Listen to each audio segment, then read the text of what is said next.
não aprova a violência entre os homens, entre os indivíduos. Deus não tolera a jogatina, as apostas. Deus não tolera a idolatria. E o que seria idolatria? Idolatria para Deus é algo, alguma coisa ou alguém que é adorado, exaltado e enaltecido tanto quanto Deus ou além dele.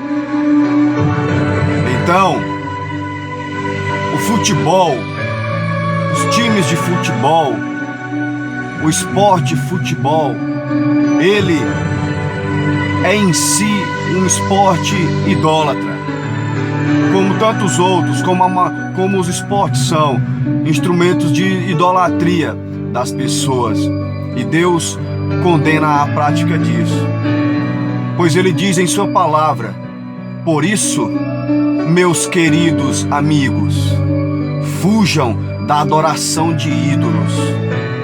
Isso está escrito em 1 Coríntios, no capítulo 10, no versículo 14. Bem como ele diz também: meus filhinhos, cuidado com os ídolos.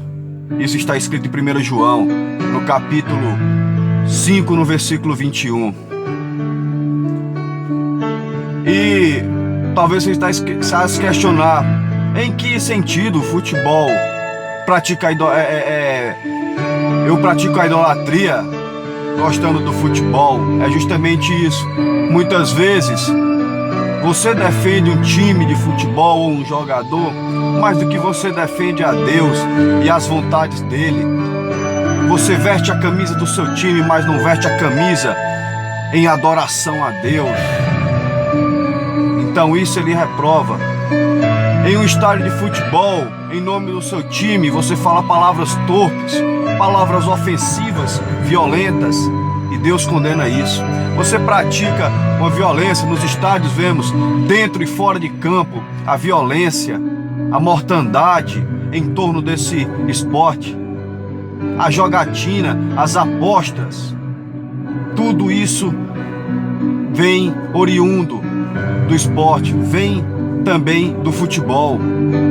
Então Deus não aprova isso, pois também está escrito no livro de Apocalipse, no capítulo 21, no versículo 8, a palavra de Deus diz: os que adoram ídolos, o lugar dessas pessoas é o lago onde queima o fogo e o enxofre, que é a segunda morte.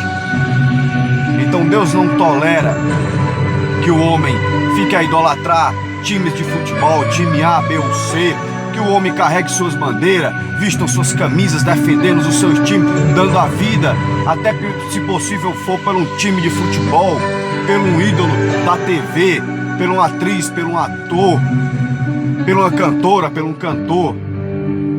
Deus diz que só há um ser a ser adorado, há apenas uma criatura celeste a ser amada, acima de tudo e de todos, onde você deve empenhar-se para agradá-lo. Ele se chama Deus, o Senhor dos exércitos, o grande eu sou, pois ele diz: saibam todos que eu, somente eu, sou Deus, não há outro Deus além de mim. Eu mato e eu faço viver, eu firo e eu curo. Ninguém pode me impedir de fazer o que quero.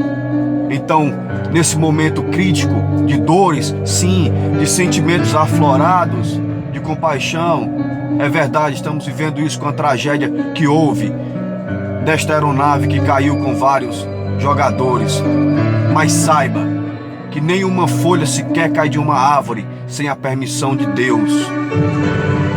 Quanto mais um avião, uma aeronave com 80 e poucas pessoas, morrendo a maioria delas. Questionem-se como estaria a situação dessas pessoas diante de Deus e como se encontra a sua situação diante desse Deus que é santo e justo, que não tolera o pecado do homem e que sente indignação todos os dias pela prática do pecado da humanidade. Mas aquele que serve a Deus, aquele que o teme, aquele que o obedece, que o ama, ele diz: é o Senhor Deus quem protege aqueles que o temem. É Ele quem guarda aqueles que confiam no seu amor. Ele os salva da morte e nos tempos de fome os conserva com vida. Então, Deus, ele faz uma separação. Ele diz que ele olha do céu e observa toda a conduta de todos os homens, pois foi ele que construiu o nosso coração e as nossas mentes. E ele diz que observa todos os seres humanos e discerne os que procuram santidade e os que procuram a perdição. Ele faz separação entre as luzes e as trevas, entre os homens que procuram fugir do pecado e os homens que vão ao encontro deles. Medite nessa situação. Deus é santo e justo. Conheça os atributos de Deus. Saiba como ele se comporta. Em nome de Jesus Cristo, que Deus quebrante o seu coração e lhe desperte para a verdadeira e única sabedoria vindo dos céus. Amém.